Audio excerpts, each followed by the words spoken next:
So under these circumstances, and considering the public statements made by the chairperson, it appears that the committee intends to conduct a trial.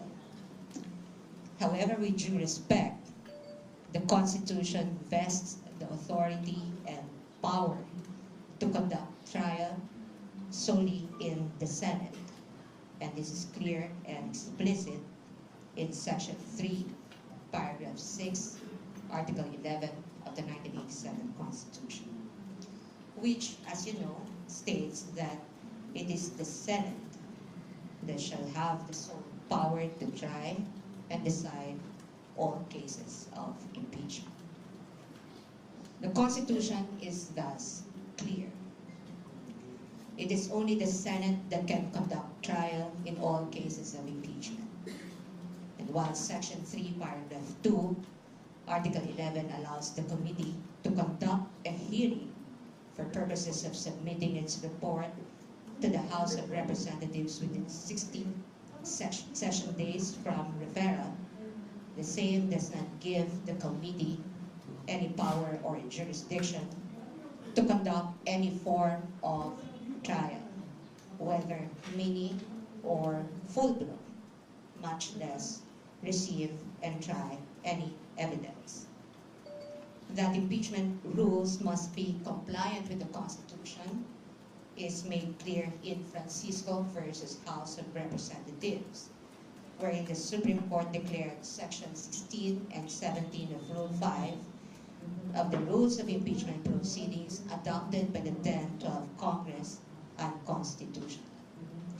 And in doing so, the Supreme Court aptly reminded, it is basic that all rules must not contravene the Constitution, which is the fundamental law.